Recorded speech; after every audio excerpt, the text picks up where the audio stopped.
Welcome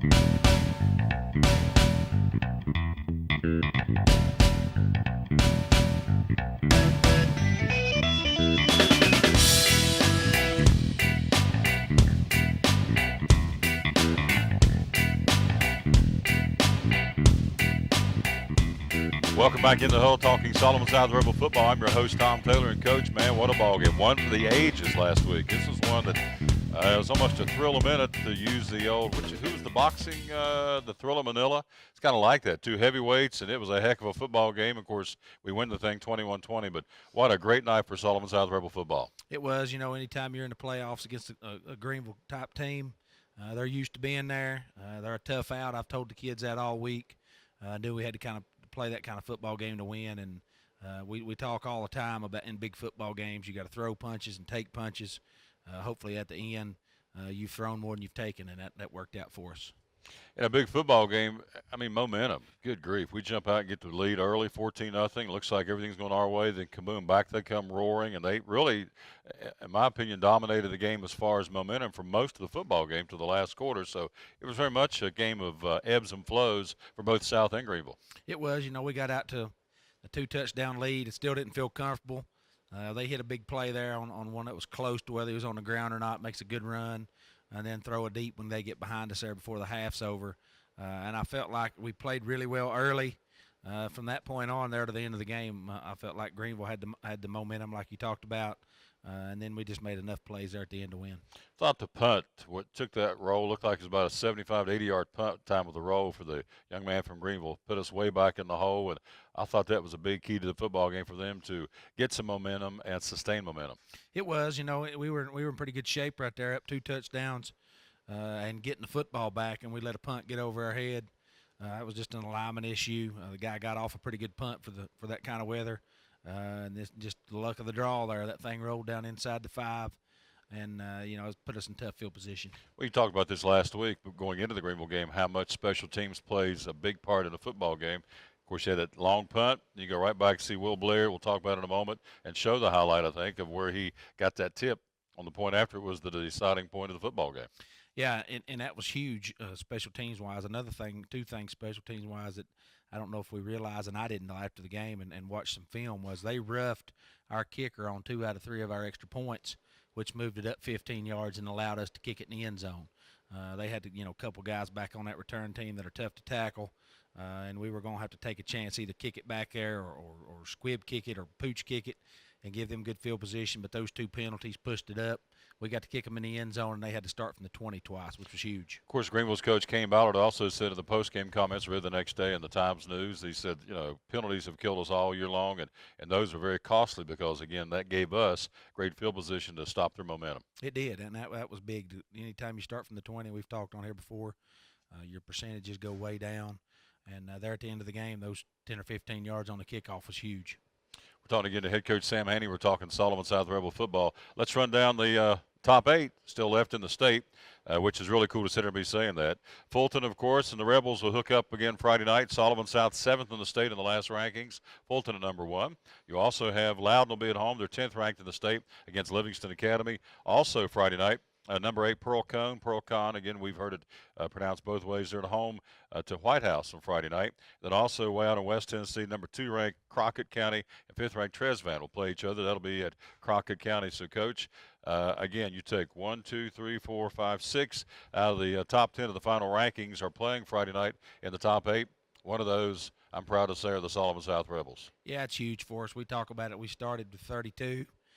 Now we're down to 8 left in the state. Just really, really special for our kids to be in this situation. And it's fun this time of year to be playing.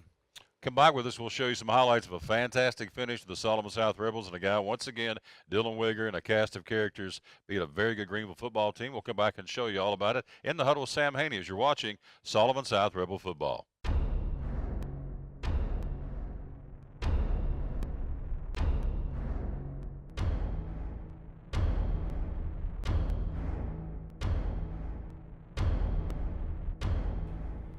What does Fort Henry Drive, Sullivan South, and Great American Food all have in common? The Hot Dog Hut in Colonial Heights, located at 4028 Fort Henry Drive in Kingston. The Hot Dog Hut has a wide selection of mouth-watering food and is locally owned by Jim Hackett. You're sure to always be treated like a neighbor, not just a customer. So whether you're a die-hard Sullivan South Rebel or just a fan of great American food, stop by the Hot Dog Hut in Colonial Heights.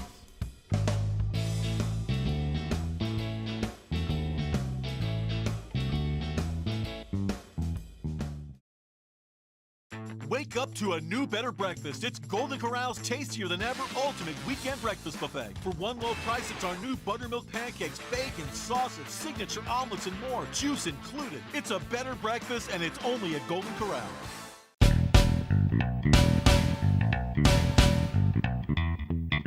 Back in the huddle talking Sullivan South Rebel football. I'm your host, Tom. There with head coach Sam Haynie. And coach, we pick up our 247th win last Friday night. Fantastic football game. Let's set up this first highlight.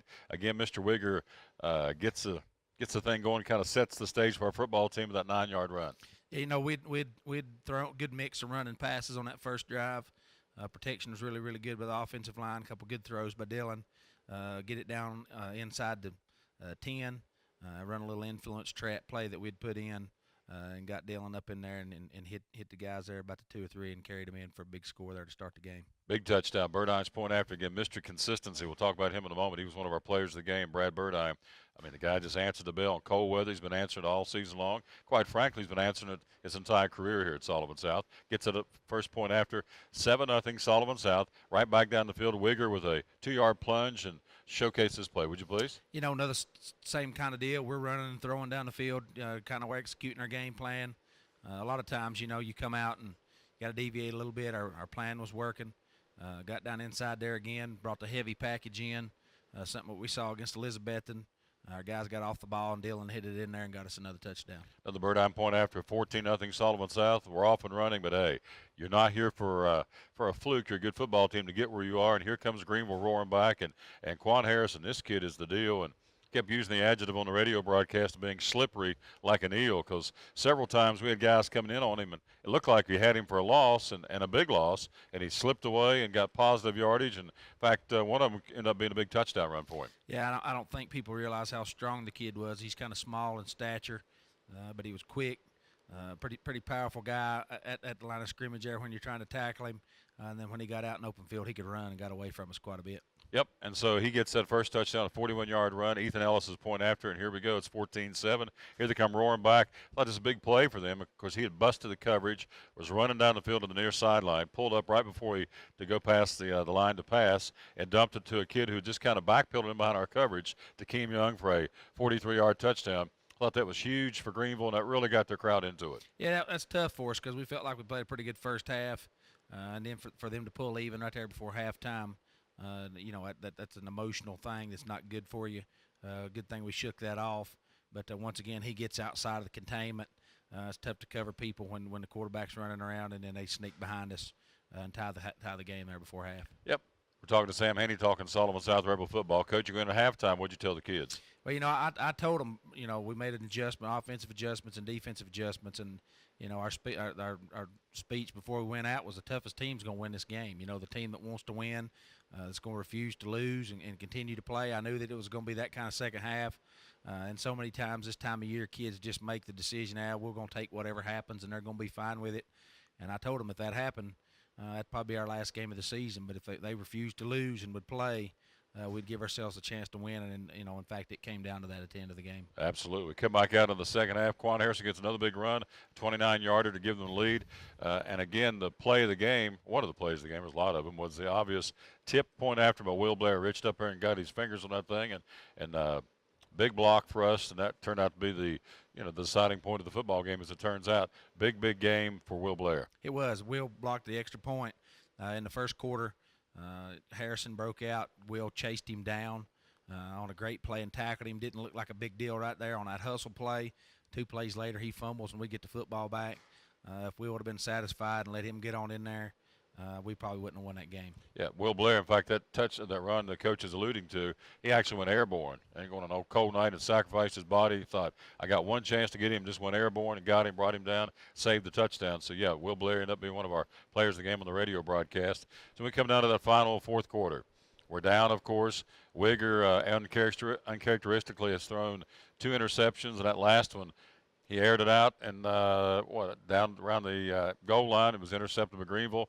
They stop our drive. We're on the move, and I get to hear everybody kind of go, on the Sullivan South sideline, but our Rebel boys weren't done, were they? No, I still felt pretty good at that point. I knew if they got a first down, it'd be hard for us to win that game. We had all 3 of our timeouts, had them down, around the 20-yard line. I got the first 2 stops, and I was actually talking at that point in time about whether we were going to block the punt or return it. Got a tackle for loss on the next play, which backed them up to about the 15, so we felt pretty good about our field position at that point in time, so we took the return instead of trying to block a punt, and got really, really good field position. And then, the rest is history on that drive. Obviously, you made changes somewhere along in the second half defensively because it was like they were having everything their own way, and all of a sudden we flip a switch and we start making stops, and all of a sudden that offense, which was doing pretty much what they wanted to for Greenville, our guys just kind of bowed up and stopped them defensively. Where was the change? Did you guys make changes on the sideline when the offense was on the field having meetings, and how did you get that change? Because it worked. Well, a lot of times there are some small adjustments that you make, and then some. Our kids started. I don't know if they felt that sense of urgency, and instead of just getting in the flow of the game, they stepped it up a little bit. But with a few adjustments and the kids stepping up their effort a little bit, we managed to slow them down.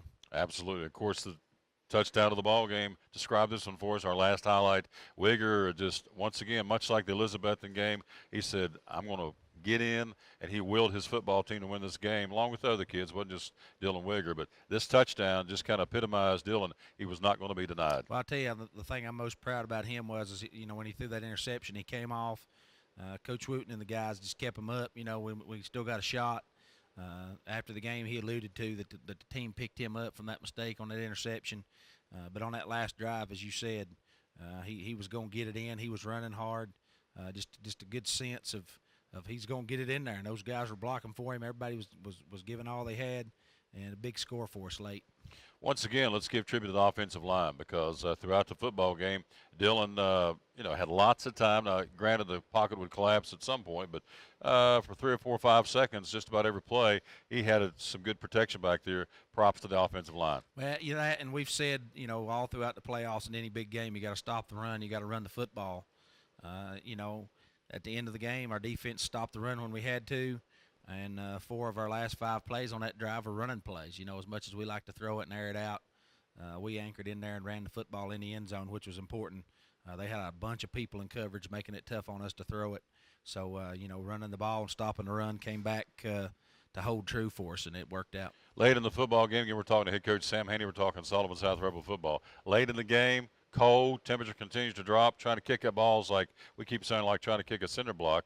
Burdine steps up as he's done all career and hits the game-winning point after, and, of course, the place goes nuts. They had a little bit of time on the clock, but I think at that point it was decided, and once again, kudos to Brad Burdine. He was a man among boys. He was, and that's big to step in there and hit that thing, especially after last year.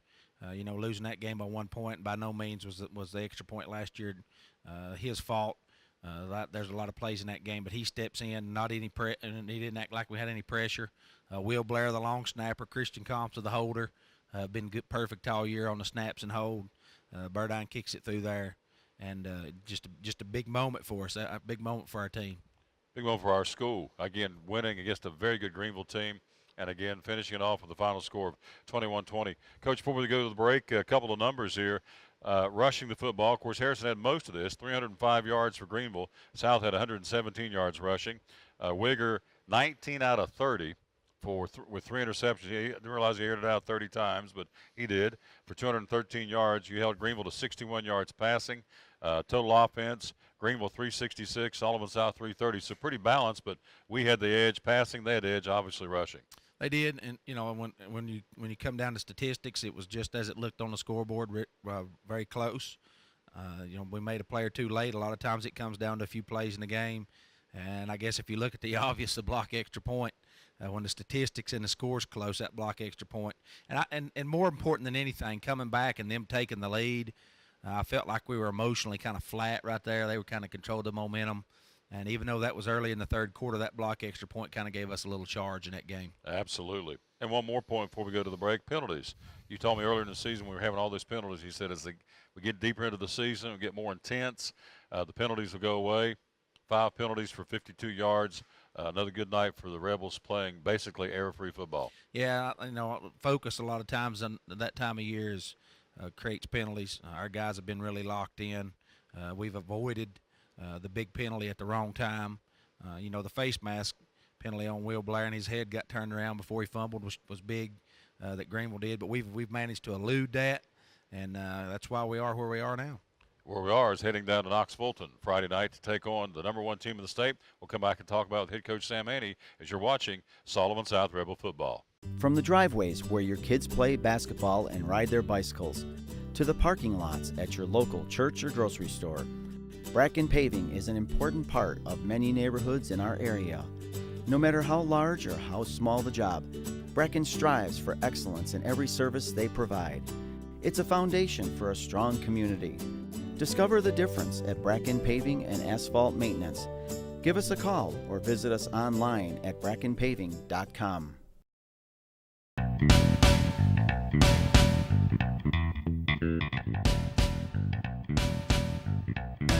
Welcome back into the huddle, talking Sullivan South Rebel football. I'm your host, Tom Taylor, with head coach Sam Haynie. And coach goes into the ball game Friday night, 39-19.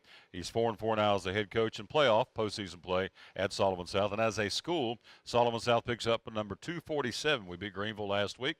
247 wins, 146 defeats. And coach, I go back to this 2000s decade.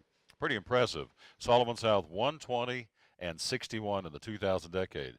That is very impressive. That's really good.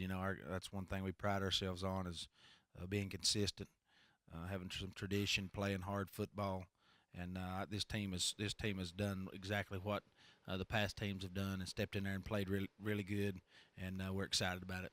We'll be playing our 7th quarterfinal football game as a school in postseason play. We're 3-3, and of course you get to go back down this Friday and play the team that.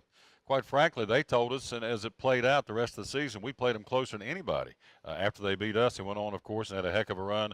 The Fulton Falcons we're talking about. But last year, 21-19 with 3 or 4 or 5 minutes to play in a football game, we're hanging. And, of course, we get beat 41-19. But we give them all they wanted. And I don't think – kind of thought down there last year, to be honest with you, the folks in the press box and just the Fulton people, and understandably so, they didn't know anything about us. I think they kind of took us lightly.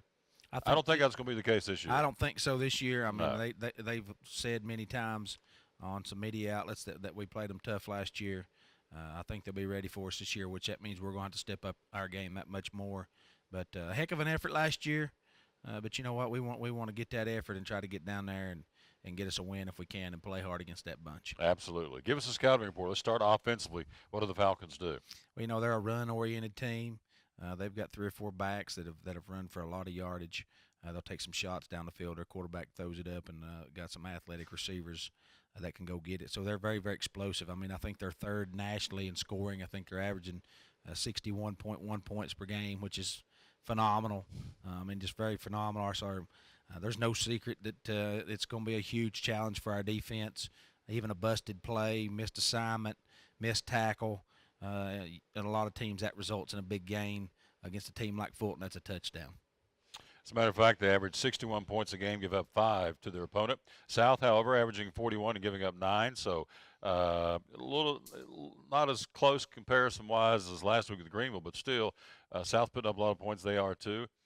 Defensively, what kind of package do they run? Defensively, you got an athletic defense. They got an all-stater at each level. They got a defensive lineman, a Jonathan Roth, that's all-state. DJ Campbell, a linebacker's all-state, and Dominique Williams as an all-state defensive back. So and then their units kind of go along with those. They're athletic and big in the defensive line. Their linebackers run well.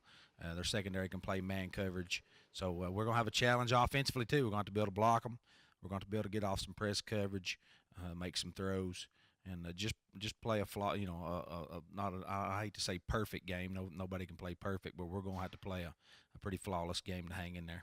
Last year we went, I felt like it was a David and Goliath scenario. We had nothing to lose and everything to gain. Still feel that way this year. The number one team in the state. You just mentioned that they are on the national average as far as scoring. So all the accolades and all the superlatives are going their way. Is this still a David and Goliath scenario for Little Old South? I mean, I think so. I think so from the standpoint of their tradition. They've not lost a football game in 2.5 years. I think it goes back to the 12 season when they lost to Alcoa early in that year. They were undefeated in 13 and undefeated in 14. That's a big deal to win that many football games. The one thing I do like, our kids have been there. It's not the first time playing against that kind of speed. It's not our first time playing against that competition.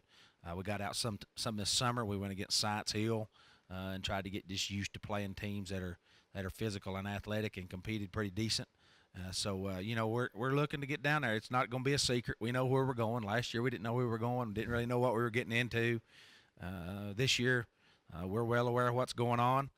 Hopefully that's a benefit for us. You know, in the good book, the story David and Goliath, you know, the giant, everybody was scared of him, and old David come over, picked up the slingshot. It's like, okay, what's the big deal? And brought him down. So if that mentality for Sullivan South going down there and said, okay, they are good, they are who they are, but we're Sullivan South, and here we come. And if they have that kind of attitude, should be a fun game Friday night. That's right, and that story goes right along with our attitude. If we go down there and we're a little bit intimidated or we play a little tentative, then it'll be over fast. I mean, it won't be.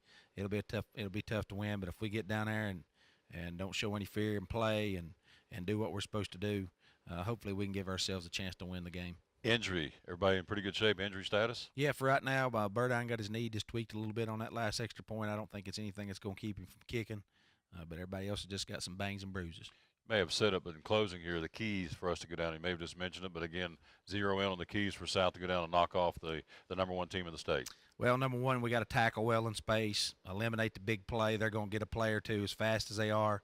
We can't give them multiple big plays. On our side, we cannot turn the football over. Have to sustain some drives as fast as they are. They're going to make you sustain some drives. We're going to have to do that.